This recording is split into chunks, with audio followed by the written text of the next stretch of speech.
Eh bien, je vous remercie d'être venu pour ce spectacle qui s'appelle Des mots pour l'Ukraine.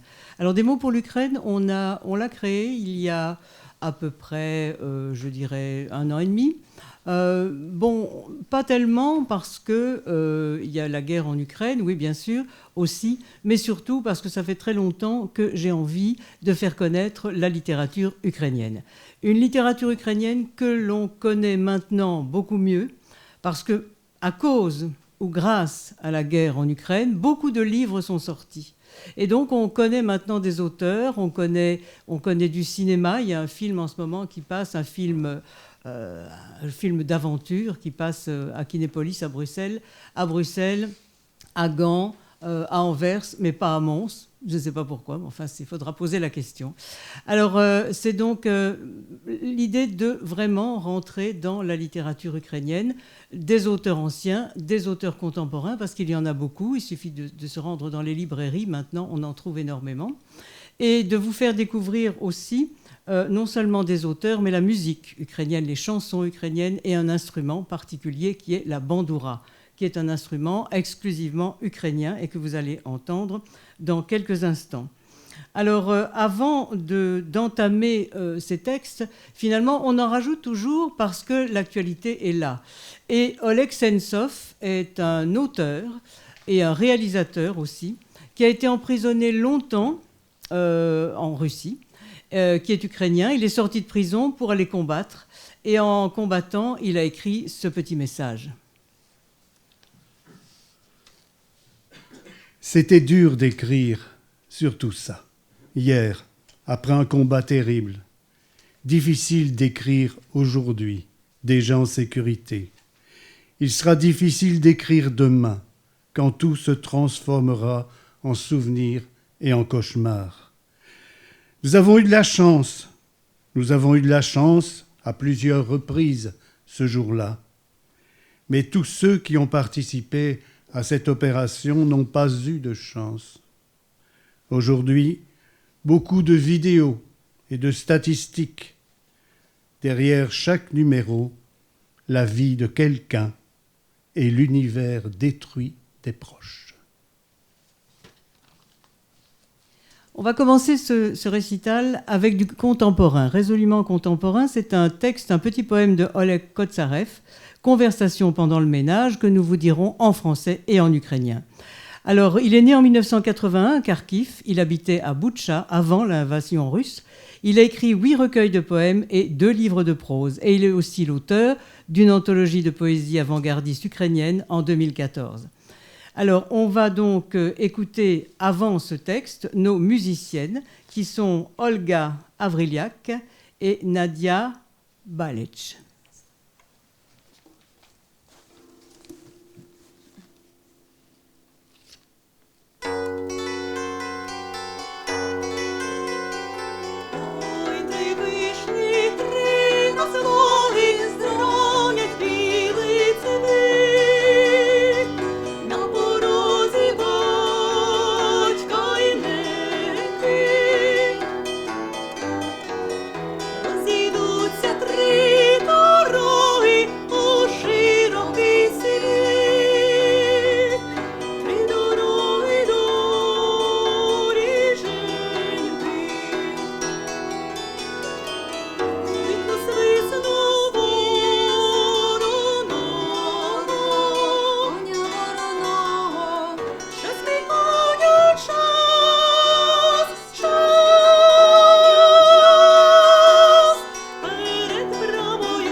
quoi penses-tu?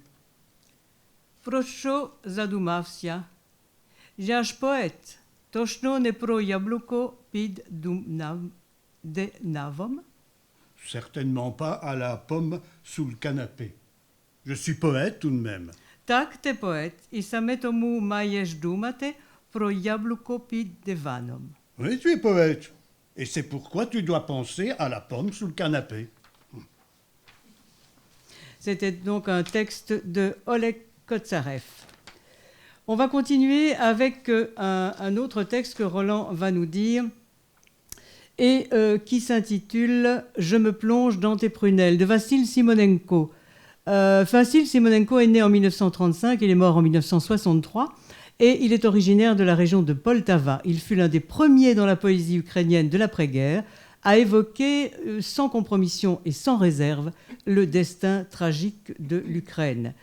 Après sa mort, le pouvoir soviétique, ne pouvant mettre fin à la circulation clandestine de ses œuvres, a tenté de falsifier certaines de ses poésies. Ainsi, dans celle que vous allez entendre, « Je me répandrai en gouttes de sang » a été remplacée par un temps par « rouge ». Roland, je me plonge dans tes prunelles. Je me plonge dans tes prunelles, bleues, inquiètes comme une plaie. Des éclairs rouges en jaillissent. Révolution, mutinerie, soulèvement, Ukraine. Pour moi, tu es une merveille. Que passent les années une à une, ma belle et fière maman. Jusqu'à la fin des siècles, je t'admirerai. Pour toi, je sème des perles en mon âme. Pour toi, ma création et mes pensées. Que se taisent les Amériques et les Russies lorsque nous parlons tous deux.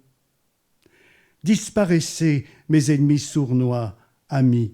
Attendez-moi sur le chemin, je possède le droit sacré du fils de rester seul avec ma mère. Maman, je pense rarement à toi, car les jours sont trop courts, trop petits. Et tous les diables ne sont pas au ciel, ils se promènent en foule sur la terre. Tu vois, contre eux je lutte chaque jour. Entends-tu le fracas éternel des batailles? Comment pourrais-je me passer de mes amis, de leurs fronts, de leurs yeux et de leurs mains? Ukraine, tu es ma prière, tu es mon séculaire désespoir.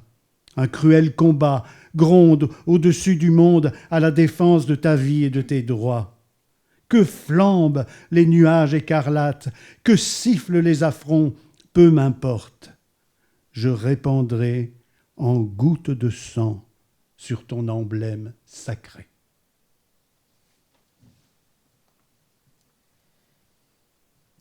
Luba Yakimtchouk est poète, scénariste et auteur dramatique et elle est née en 1985 à Permovask, dans la région de Luhansk. Elle vit actuellement à Kiev.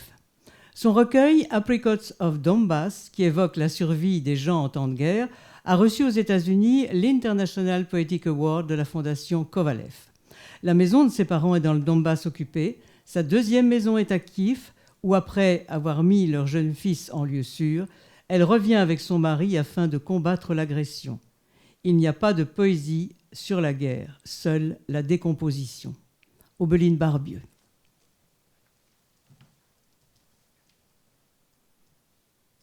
Je reste en contact téléphonique avec ma famille. Mes communications avec toute ma famille sont sur écoute. Sont curieux de savoir qui je préfère, maman ou papa. Ce qui fait pleurer grand-mère dans l'appareil. Intriguée comme toujours par ma sœur en guerre avec son copain, qui était aussi mon copain. Toutes mes communications sont des liens du sang. Mon sang est sur écoute. Ils veulent connaître le pourcentage d'Ukrainiens, de Polonais, de Russes, s'il y a des Tziganes. Ils veulent savoir quelle part j'en donne et à qui. Ils veulent savoir si c'est mon taux de glycémie ou bien le toit qui s'effondre sur moi. Et si on peut élever des frontières à partir des lambeaux. Des centaines de tombes ont été creusées entre moi et ma mère, et je ne sais comment les enjamber. Des centaines d'obus de mortier volent entre moi et mon père, et je ne peux les prendre pour des oiseaux.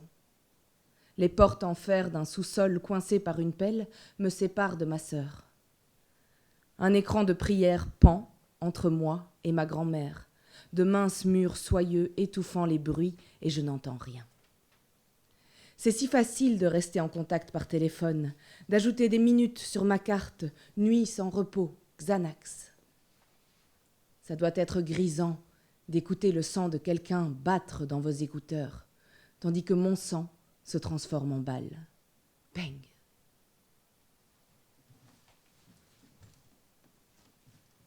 Irina Tsilik est née en 1982. À la fois poète, écrivaine et cinéaste, elle est l'autrice de 2 recueils de poèmes et de 3 recueils de nouvelles et de livres pour enfants. Cinéaste, elle a réalisé La Terre est bleue comme une orange, un documentaire sur une famille qui habite dans la région du Donetsk, non loin du front. Elle a obtenu pour ce film le prix de la meilleure réalisatrice au Festival du film de Sundance. Ivse Shtomayesh Teper, et tout ce qu'il te reste maintenant.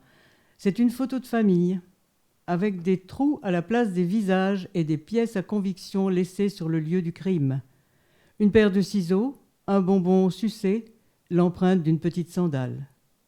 Le voilà le XXe siècle complètement mutilé, le temps des histoires passées sous silence, des négatifs qui n'ont pas été développés, des visages qui n'ont pas été identifiés, des enfants qui ne sont pas nés, des initiales illisibles brodées avec une aiguille en arête de poisson sur la toile épaisse du camp. Et toi, l'humain du XXIe siècle, n'aie pas peur, on ne te grondera pas. Tu peux sortir de derrière le rideau, tu peux vivre comme si tu n'étais pas hanté par les ombres au visage noir, comme si on pouvait toujours tout recommencer sur une feuille blanche. Papa, maman et moi, une maison biscornue, une cheminée, une route qui mène quelque part, en dehors de l'album. Et s'il te plaît, rien de plus au dehors, plus jamais.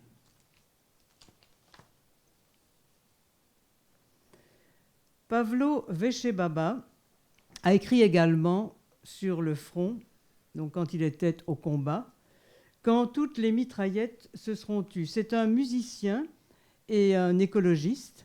Après avoir mis sa famille à l'abri, il est parti se battre sur le front et ce texte a été écrit en mai du mois de l'année 2022 depuis le front du Donbass. Quand toutes les mitraillettes se seront tues et qu'on arrivera enfin à entendre le printemps, on s'aimera comme des assoiffés pour se laver de la guerre. On dissoudra son odeur maudite dans notre sueur salée à 2, par tes grains de beauté, carte de constellation, je t'étudierai tout entière comme Dieu t'a créée. Et quand les canons auront refroidi, quand il fera chaud dans les lits, je t'embrasserai jusqu'aux morsures pour effacer de ma mémoire l'horreur, pour que tes gémissements chassent le silence avant un sommeil de fatigue. Je t'enlacerai sans fin, et le matin je t'aimerai de nouveau. Et si le fatum nous épargne, si on survit à ce printemps cruel, on s'aimera comme des assoiffés pour se laver de la guerre. Aviateur est un texte de Mikhail Semenko qui est né en 1892 et qui est considéré comme le père fondateur du futurisme ukrainien et une figure de proue de la Renaissance fusillée. En 1937, il est arrêté et envoyé dans un camp dont il ne reviendra pas. Je vous propose d'écouter Aviateur.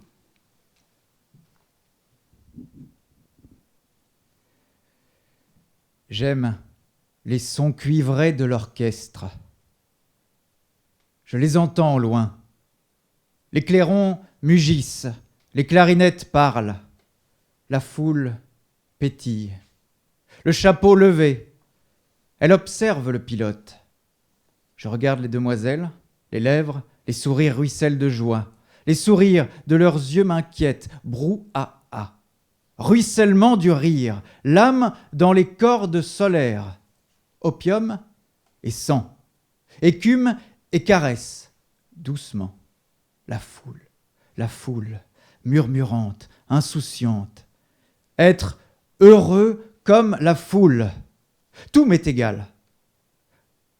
L'aviateur dessine des boucles dans les nuages.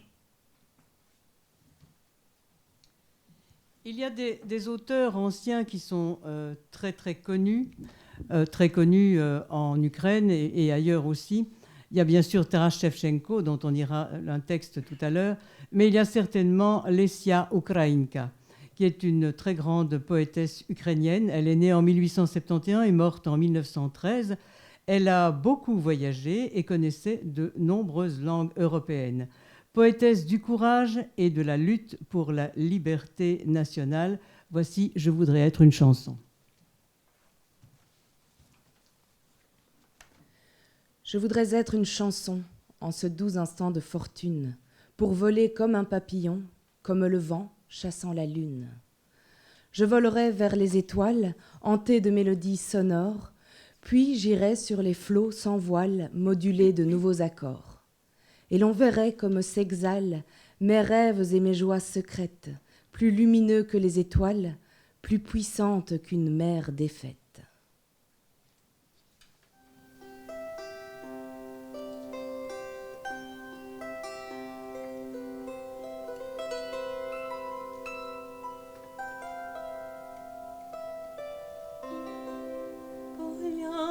Все навколо зацвіло, ясна вода і сонце золоте, цвітуть сади, цвіте густе село.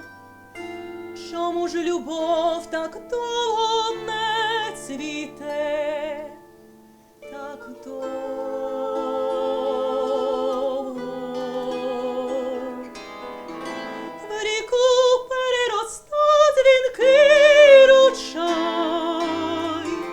Журбою розквітає гірка печаль, а ранок сонцем кожен день цвіте для нас, і лиш любов цвіте в один єдиний раз.